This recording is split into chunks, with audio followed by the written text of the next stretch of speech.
Hello दोस्तों, मैं लोकेश धीमान। आज हम एक इम्पोर्टेंट टॉपिक के बारे में डिस्कस करेंगे जिसका नाम है RH इनकम्पैटिबिलिटी।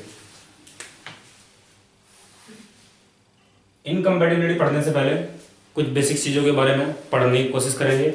क्या होता है? ब्लड के अंदर आरबीसी प्रेजेंट होती है। आरबीसी की सरफेस पे कुछ एंटीजन प्रेजेंट होते हैं। अगर ये एंटीजन ए है तो ब्लड ग्रुप जाता है ब्लड ग्रुप ए। अगर एंटीजन बी प्रेजेंट है तो ब्लड ग्रुप जाता है बी। अगर एंटीजन ए एंड बी दोनों प्रेजेंट है तो ब्लड ग्रुप जाता है ए बी। अगर कोई भी ब्लड ग्रुप नहीं है, ना तो ए ना बी, तो ब्लड ग्रुप कौन सा जाता है? Blood group O. ABO blood grouping के बारे में हम पढ़ते हैं। एक कंडीशन और होती है इन्हीं ग्रुपिंग सिस्टम को लेके। आरबीसी की सरफेस पे अगर कोई एंटीजन डी प्रेजेंट है तो कंडीशन बनती है RH पॉजिटिव। लेकिन अगर ये एंटीजन डी एब्सेंट है तो ब्लड ग्रुप RH कैसा बनता है? RH negative. तो RH पॉजिटिव और RH नेगेटिव इन्हीं की कुछ डिफरेंशिएशन, ये कुछ मैच ना हो पाना, इसी को लेके कंडीशन बनती है RH इनकम्पैटिबिलिटी। ये कंडीशन प्रेगनेंसी के टाइम पे बहुत ज्यादा देखने के लिए मिलती है। जो भी चीजें हैं प्रेगनेंसी के टाइम पे उसको डिस्कस करने की कोशिश करेंगे। प्रेगनेंसी टाइम में मदर में एक कंडीशन मिलती है दो ब्लड ग्रुप में। मदर का ब्लड ग्रुप RH नेगेटिव और फीटस का ब्लड ग्रुप RH पॉजिटिव। इस ब्लड ग्रुप के साथ में ये कंडीशन देखने के लिए मिल सकती है। इसको समझने की कोशिश करेंगे एक डायग्राम की हेल्प से। ये मैटरनल ब्लड वेसल्स है, ये प्लेसेंटा है और प्लेसेंटा के थ्रू अम्बिलिकल कॉर्ड और इधर फीटस वाली कंडीशन है। तो एक जनरल पॉइंट्स मैं आपको बताता हूं। प्रेगनेंसी के टाइम पे कभी भी आरबीसी का एक्सचेंज देखने के लिए नहीं मिलता। मदर अपनी आरबीसी खुद फॉर्म करती है और फीटस अपनी आरबीसी खुद फॉर्म करता है। कभी भी आरबीसी का एक्सचेंज देखने के लिए नहीं मिलता। लेकिन जैसे जैसे प्रेगनेंसी आगे बढ़ती है, प्रेगनेंसी फुल टर्म की तरफ हो जाती है, तो प्रेशर बढ़ने के कारण मैटरनल ब्लड वेसल्स में भी प्रेशर बढ़ता है और प्लेसेंटा में भी प्रेशर बढ़ता है। तो इन दोनों में जब प्रेशर बढ़ता है तो इनके प्रेशर के बढ़ने के कारण कुछ, लेकिन जैसे जैसे प्रेगनेंसी आगे बढ़ती जाती है तो प्रेगनेंसी आगे बढ़ती जाती है तो कुछ चेंजेस क्या मिल सकता है देखने के लिए, मैं आपको यहां पे एक डायग्राम की हेल्प से आपको समझाने की कोशिश करता हूं। ये प्लेसेंटा की स्ट्रक्चर है, ये ब्लड वेसल्स की स्ट्रक्चर है। ये मैंने यहां पे आपको दिखाई है कि अगर ये मैटरनल कैपिलरी है, ये प्लेसेंटा की कुछ विलाई है। इन दोनों के बीच में एक्सचेंज होता है डायरेक्टली। आरबीसी का भी एक्सचेंज नहीं होती है एक दूसरे की। मदर की आरबीसी उस साइड और फीटस की आरबीसी एक साइड में रहती है। ये रप्चर होने के बाद होगा क्या सर? ये आरबीसी रप्चर होने के बाद होगा, ये क्रॉस होगा जो? हाँ, ओके। लेकिन due to increase blood supply in blood capillaries and increase pressure in placental villi, तो देखा क्या जाता है ये दोनों स्ट्रक्चर आपस में रप्चर हो जाती हैं। अगर ये दोनों रप्चर हो जाती हैं तो फीटस की आरबीसी क्रॉस कर सकती है, क्रॉस करके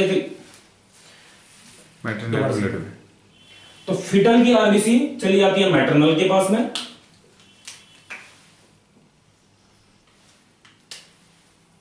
और मैटरनल आरबीसी आ जाती है फीटल के पास में। तो ऐसे आरबीसी का एक्सचेंज देखने के लिए मिल सकता है। ये एक्सचेंज तभी होगा जब ये स्ट्रक्चर आपस में रप्चर होती हैं। ये जब स्ट्रक्चर रप्चर होती हैं इसी को बोलते हैं प्लेसेंटल हेमरेज। तो ये जनरली देखा जाता है फुल टर्म प्रेगनेंसी में। जब प्रेगनेंसी फुल टर्म होती है तो अगर ये स्ट्रक्चर आपस में रप्चर होती हैं तभी इनमें आरबीसी का एक्सचेंज देखने के लिए मिल सकता है। तो इसमें दो कंडीशन बनती है। इस रप्चर के बाद में दो कंडीशन बनती है। फर्स्ट कंडीशन क्या है? If fetal RBC reach to maternal blood, ये कंडीशन बनी है। If fetal RBC reach to maternal blood. दूसरी कंडीशन ये बन सकती है if maternal RBC reach to fetal blood. अगर मैटरनल आरबीसी पहुंच चुकी है फीटल ब्लड में तो दो कंडीशन ये बन सकती हैं। तो फर्स्ट वाली कंडीशन को लेके हम बात करेंगे कि बाय चांस अगर फीटस की आरबीसी पहुंच चुकी है मैटरनल ब्लड में, ये फीटस की आरबीसी आपको दिखाई दे रही है। फीटस की आरबीसी पे ब्लड ग्रुप RH पॉजिटिव है, तो जिसकी सरफेस पे एंटीजन डी प्रेजेंट होता है। अगर ये आरबीसी मदर के ब्लड में पहुंच जाती है, रुकेंगे सर,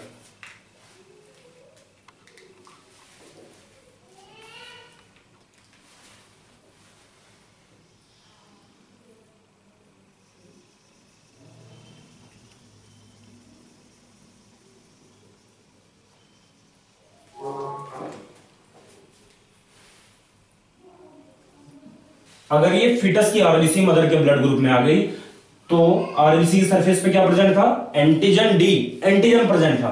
तो मदर का इम्यून सिस्टम इस एंटीजन के अगेंस्ट में एंटीबॉडी फॉर्म करना शुरू कर देता है और ये एंटीबॉडी होती है एक्चुअल में आईजीजी, इम्यूनोग्लोबुलिन्स। तो एंटीबॉडी बनके तैयार हो जाती है इस एंटीजन के अगेंस्ट में, तो ये एंटीबॉडी इम्यूनोग्लोबुलिन्स इस आरबीसी को किल करने लग जाता है। ये इम्यूनोग्लोबुलिन्स आरबीसी को डिस्ट्रॉय करने लग जाता है। अगर ये आरबीसी डिस्ट्रॉय हो गई तो हमें पता है आरबीसी जब डिस्ट्रॉय होती है तो क्या एंड प्रोडक्ट बनता है, बिलिरुबिन। एक पॉइंट ये, और दूसरा पॉइंट इसके साथ साथ ये भी है कि अगर आईजीजी बनी है, इम्यूनोग्लोबुलिन्स बने, तो आईजीजी तो प्लेसेंटल बैरियर क्रॉस करके फिटस में आ सकती है। तो अगर आईजीजी बन के तैयार हुई है तो ये इम्यूनोग्लोबुलिन्स ट्रांसफर होकर कहां जाएगा, फिटस की तरफ को, प्लेसेंटा की तरफ को। अगर ये इधर की तरफ आया है, इम्यूनोग्लोबुलिन्स बना किसके अगेंस्ट में था, फिटस की आरबीसी के अगेंस्ट में बना था। अगर ये फिटस की आरबीसी के अगेंस्ट में बना है तो ये एंटीबॉडी किल करने लग जाता है फिटस की आरबीसी को। अगर फिटस की आरबीसी डिस्ट्रॉय होती है तो इस कंडीशन को बोलते हैं हेमोलाइसिस, और हेमोलाइसिस फर्दर कॉम्प्लिकेशन क्रिएट कर सकता है। तो जितने भी आरबीसी फिटस की होती हैं ये किल हो सकती हैं।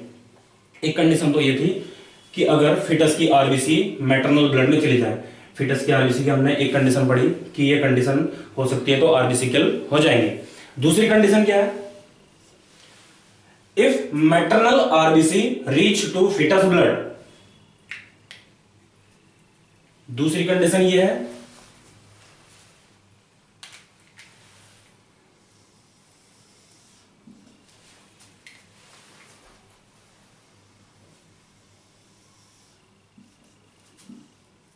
इसको मैं डार्क कर रहा हूं,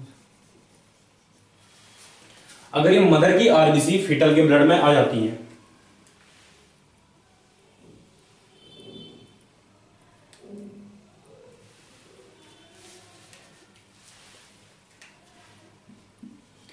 ये मैटरनल आरबीसी है, मदर का ब्लड कैसा है, आरएच नेगेटिव।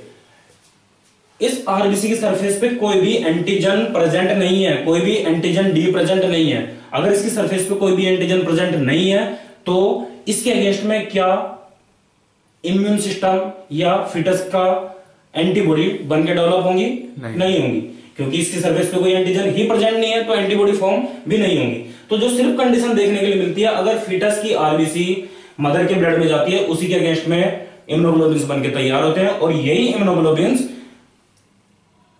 डिस्ट्रॉय करते हैं इस मैटरनल फिटल आरबीसी को, इन फिटल आरबीसी को किल करने लग जाते हैं, इनको डिस्ट्रॉय करने लग जाते हैं, जिसकी वजह से जब आरबीसी डिस्ट्रॉय होती है तो जॉन्डिस वगैरह कंडीशन या एरिथ्रोब्लास्टोसिस फिटालिस कंडीशन वगैरह देखने के लिए मिल सकती है। ये कुछ इसके कॉम्प्लिकेशन हो सकते हैं। तो इससे प्रिवेंशन के लिए या इसके मैनेजमेंट के लिए हम एक इम्यूनोग्लोबुलिन्स इंट्रोड्यूस कराते हैं और इस इम्यूनोग्लोबुलिन्स का नाम है एंटी डी और रोगम। अब इस एंटी डी का फंक्शन क्या होता है, इस एंटी डी का फंक्शन होता है जो भी फीटस की आरबीसी होती हैं इनको चारों तरफ से कवर कर देना। जैसे इसके नाम से एंटी डी एक इम्यूनोग्लोबुलिन्स है जो एंटीजन डी के अगेंस्ट में है, इसलिए बोले ना एंटी डी। एंटीजन डी के अगेंस्ट में एक इम्यूनोग्लोबुलिन्स होता है, इसके अगेंस्ट में इसका फंक्शन क्या होता है, ये जो भी फिटस की आरबीसी होती है तो इसकी फिटस की आरबीसी को या चारों तरफ से कवर कर देता है, इसको कोट कर देता है या सेंसिटाइज होने नहीं देता। अगर इसने इसको चारों तरफ से कवर कर दिया है तो इसके अगेंस्ट में एंटीबॉडी मदर का इम्यून सिस्टम फॉर्म नहीं करता है। अगर इम्यून सिस्टम ये इम्यूनोग्लोबुलिन्स नहीं बनाएगा तो फिर ये क्रॉस भी नहीं होगा, और क्रॉस नहीं होगा तो फर्दर कॉम्प्लिकेशन नहीं होगी। यही इसका मैनेजमेंट है। प्रेगनेंसी टाइम में मदर में एक कंडीशन मिलती है दो ब्लड ग्रुप में, मदर का ब्लड ग्रुप RH नेगेटिव और फीटस का ब्लड ग्रुप RH पॉजिटिव। इस ब्लड ग्रुप के साथ में ये कंडीशन देखने के लिए मिल सकती है। इसको समझने की कोशिश करेंगे एक डायग्राम के हेल्प से। ये मैटरनल ब्लड वेसल्स है, ये प्लेसेंटा है और प्लेसेंटा के थ्रू अम्बिलिकल कॉर्ड और इधर फीटस वाली कंडीशन है। तो एक जनरल बेसिक क्वेश्चन या एक पॉइंट्स में आपको बताता हूं, एक जनरल पॉइंट्स में आपको बताता हूं। प्रेगनेंसी के टाइम पे कभी भी आरबीसी का एक्सचेंज देखने के लिए नहीं मिलता। मदर अपनी आरबीसी खुद फॉर्म करती है और फीटस अपनी आरबीसी खुद फॉर्म करता है। कभी भी आरबीसी का एक्सचेंज देखने के लिए नहीं मिलता। लेकिन जैसे जैसे प्रेगनेंसी आगे बढ़ती है, प्रेगनेंसी फुल टर्म की तरफ हो जाती है, तो प्रेशर बढ़ने के कारण मैटरनल ब्लड वेसल्स में भी प्रेशर बढ़ता है और प्लेसेंटा में भी प्रेशर बढ़ता है। तो इन दोनों में जब प्रेशर बढ़ता है तो इनके प्रेशर के बढ़ने के कारण कुछ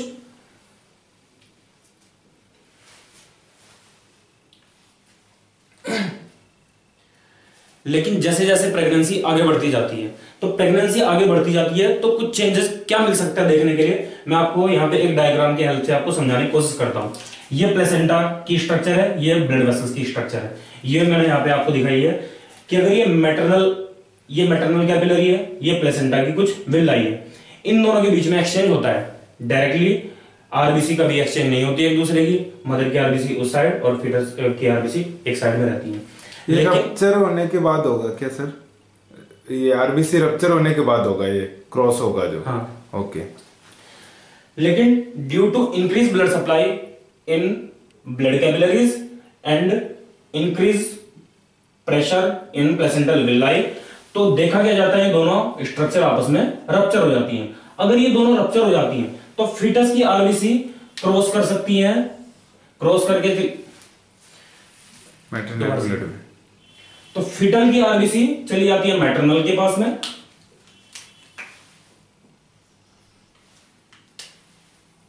और मैटरनल आरबीसी आ जाती है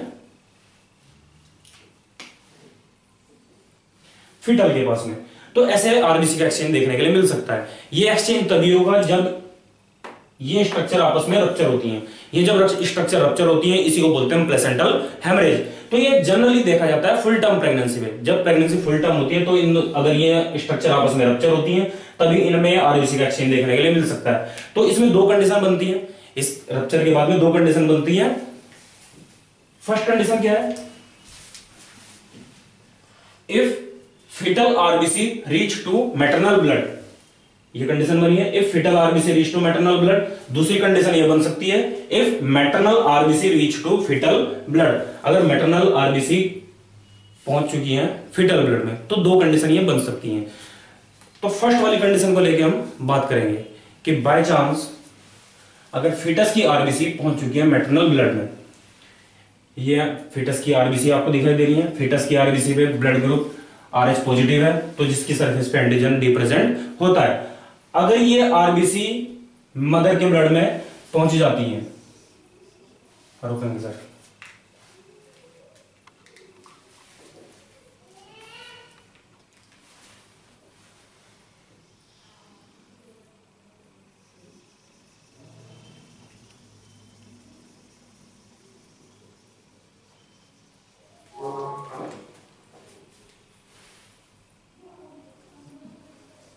यहां शुरू कर दो।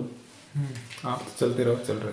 अगर ये फीटस की आरबीसी मदर के ब्लड ग्रुप में आ गई तो आरबीसी की सरफेस पे क्या प्रेजेंट था? एंटीजन डी, एंटीजन प्रेजेंट था।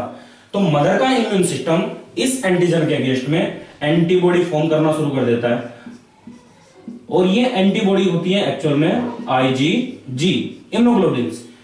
तो एंटीबॉडी बनकर तैयार हो जाती है इस एंटीजन के अगेंस्ट में।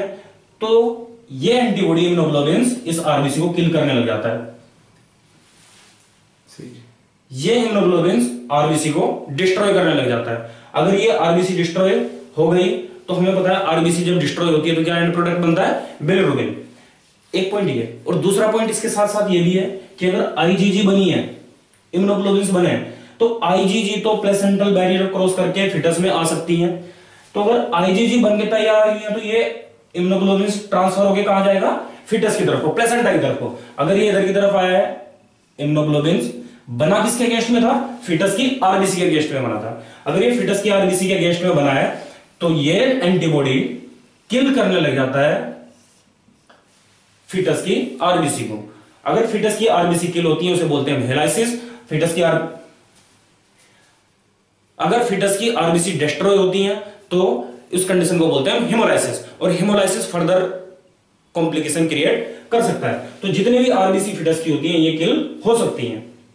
एक कंडीशन तो ये थी कि अगर फीटस की आरबीसी मैटरनल ब्लड में चली जाए, फीटस की आरबीसी की हमने एक कंडीशन पढ़ी कि ये कंडीशन हो सकती है तो आरबीसी किल हो जाएंगे।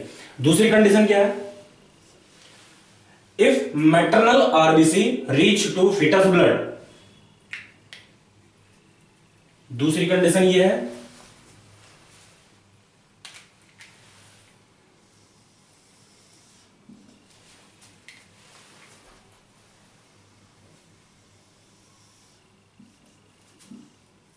इसको मैं डार्क कर रहा हूं। अगर ये मदर की आरबीसी फीटल के ब्लड में आ जाती है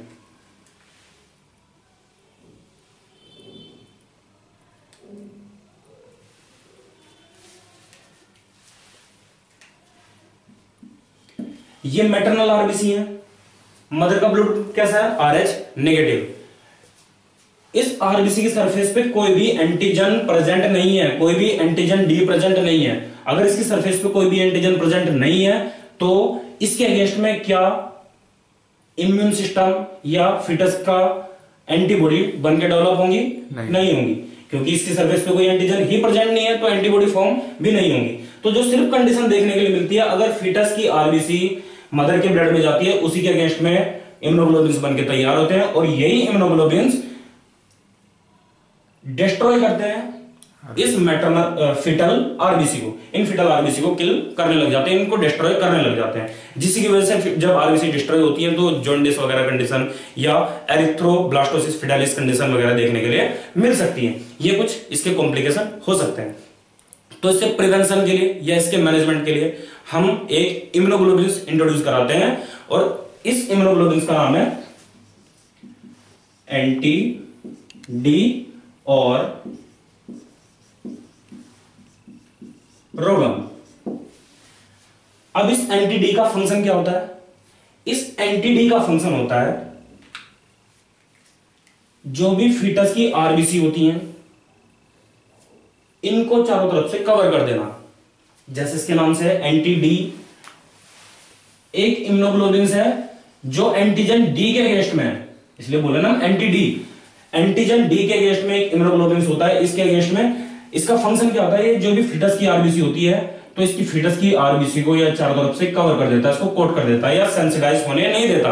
अगर इसने इसको चारों तरफ से कवर कर दिया है तो इसके अगेंस्ट में एंटीबॉडी मदर का इम्यून सिस्टम फॉर्म नहीं करता है। अगर इम्यून सिस्टम ये इम्यूनोग्लोबिन्स नहीं बनाएगा तो फिर ये क्रॉस भी नहीं होगा, और क्रॉस नहीं होगा तो फर्दर कॉम्प्लिकेशन नहीं होगी। यही इसका मैनेजमेंट है।